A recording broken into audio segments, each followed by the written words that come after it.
Dear students, welcome and thank you for tuning in to Statics and Dynamics with me, Dr. Loay Al-Zube. We are going to continue our discussion about the statics course, and we are starting chapter 4. This is the first video of lecture 9. We're going to define what is a moment of a force in 2 dimensions and how can we determine the moments of a force in 2 dimensions using the scalar formulation, and what's a cross product. We're going to provide a quick review of it. You probably know about it from before, and we're going to see what is the moment of a force in 3 dimensions using the vector formulation. It's going to be exciting because we would like to look at the applications of cross product in engineering, especially in statics. I'm going to start first with defining what is the moment of a force in 2 dimensions and how can we use the scalar formulation to calculate or determine the moment of a force. Usually in structures we will have beams such as the one that we can see here. You have the force acting at the middle of the beam. Now we know that we have been discussing forces as a point force, but now we have this beam that is affected by this force, and we would like to study the effect of the force on the sides of the supporting walls, let's say point A and point B. So what is going to happen on these points? A new concept that we're going to introduce, which is the moment, and it has a direction and it depends on the force and the distance between this point and the acting force. So we have to know what is the effect of the force on the beam and what's going to happen on the supports of the beam at point A and point B, and that is the topic of moments. What do you think is going to happen at point A and point B? Actually, they will be, they will experience a tendency to rotate. They will probably be getting to damage on over this direction. So there will be some force that's acting on them, and a resultant moment that's trying to rotate actually this point or this part of the wall in that direction and this part of the wall into that direction. And we're going to learn why is this direction is important for the moment. Talking about the moment of a force, scalar formulation, remember that scalar formulation is useful usually in 2-dimensional problems. The moment of a force about a point, in the definition, it provides a measure of the tendency to rotate. Sometimes it's called actually torque in different courses. Keep this in mind, tendency to rotate because of the force. And we'd like to highlight here that you have a force and you have a perpendicular distance. And that's important, perpendicular. It means that this is the angle is between the force and the distance between the line of action of the force and the point around which we want to study moment is 90 degrees. To study moments, we have a force, and in this force we would like to highlight that I have something called line of action, and the line of action we have also a distance d.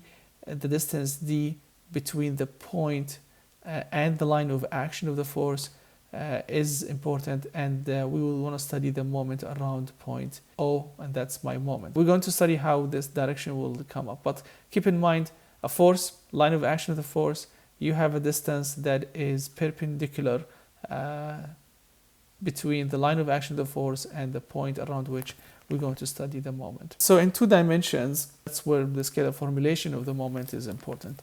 So if we are looking at this 2-dimensional structure, the magnitude, right? The magnitude of the moment is MO, and O is always the point around which we want to study the moment.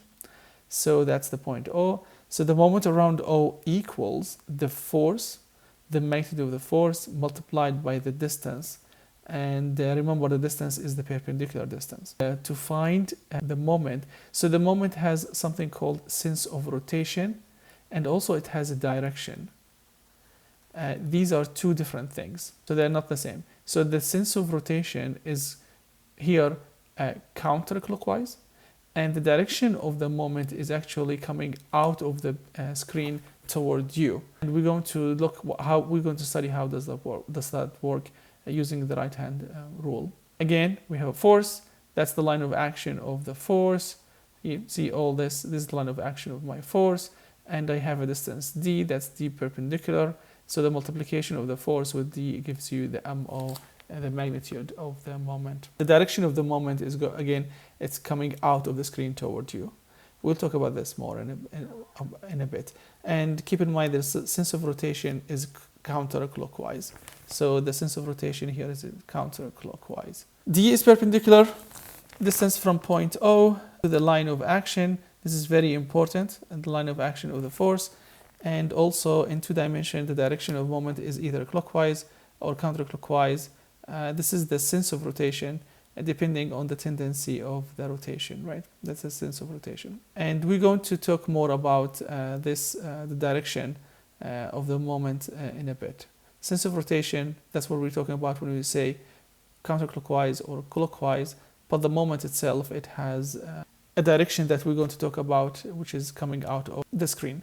Another example, so if we look at this structure here, or this problem here, we have a point O, right? That's my point O. And I would like to study the moment around point O caused by the force F. So what we want to do is, again, M equals force times the distance. Remember, D is the perpendicular distance. The direction of is counterclockwise. So what happens is that I need to, if this is my force, I will draw a line along the line of action, and then I will find the distance, the D, which is perpendicular with the line of action between the point O and the line of action of the force. Also, we're going to learn about, in class when we do some problems, that the direction of rotation is going to rotate this way. So it's counterclockwise.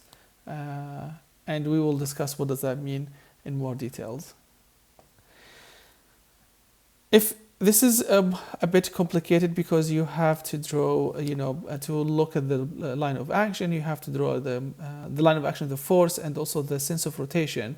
So often it's easier sometimes to determine B using the components of F. So what we mean by that is that I can break down F into 2 components. So you can have the Fx, right? And you have the Fy. Sorry, that should be perpendicular. So that's Fy. Similar to here, this Fy and that's Fx, and you no longer look at F as a force. So you want to study the Fx, and you can see that this is your line of action of the Fx, and this is the distance for dx that you want to do. So you can say that mx equals Fx dx, right? And also you can do the same for Fy. This is the line of action of Fy.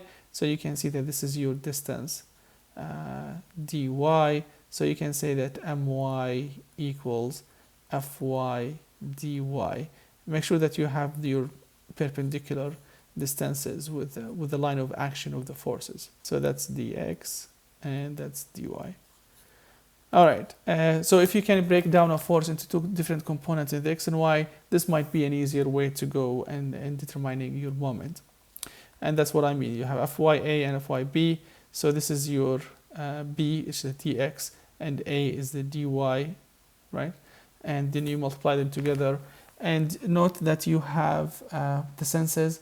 So for the x component is going to be clockwise, and for the y component is going to be counterclockwise. So one of them is positive and negative. And our notation is that anything that is the moment when it's counterclockwise, that's positive, and when it's clockwise, that's negative. So your Fy is counterclockwise, that's positive, and Fx is clockwise, that's negative, so that's correct. So these are different in the terms, typically sign convention for the moment. We can determine the direction of rotation with the body pinned at O and deciding which way the body would rotate because of the force, okay, depending on the addition of these 2 components. So this is another thing that you might be doing actually in analyzing your and determining your moment, is breaking down the force into 2 components and study the effect of each component alone, each force component alone, and then you get your moment. Thank you for watching, and next time we're going to be working on the moment of force, but the vector formulation. Till next time, bye.